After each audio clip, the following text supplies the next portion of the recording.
তারা একটু মন বড় করে বলতে পারেন, ঠিক আছে, এজ ইট ইজ আমরা এখন পাশ করে নিলাম, ভবিষ্যতে অধিকতর সংশোধন দরকার মনে করলে আবার আমরা বিল আনব, সেটা পারি। কিন্তু না না, আপনারা তো পাশ করেছেন সংশোধনী সহ। মাননীয় স্পিকার, এটা কি সংশোধনী সহ পাশ হয়েছে নাকি সংশোধনী ছাড়া পাশ হয়েছে?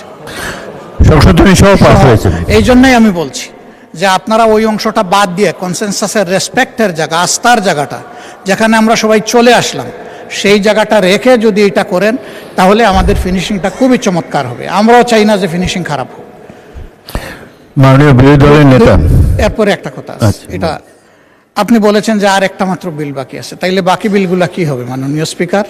যেটা কার্য উপদেষ্টা পরিষদের সিদ্ধান্ত হলো যে সবগুলো এখানে আসবে, এর মাঝে বিশেষ পাবে পুলিশ সংস্কার কমিশন, গুম কমিশন, এরপরে তামাকের উপরে একটা আছে, দুদক আছে।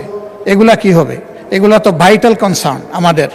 যদি এগুলা কোনো আলোচনা এখানে না হয় তাহলে আমরা কি শুধু ওই বিলগুলা কনসেনসাসের এগুলোই পাশ করার জন্য এখানে বসে থাকবো?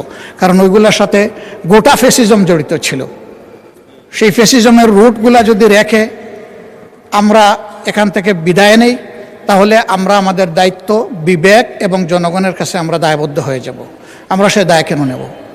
এই জন্যে আপনার মাধ্যমে আমরা স্পষ্ট জানতে চাচ্ছি এই সবগুলা বিল আসবে কিনা, এটা আগে আমাদের জানা দরকার।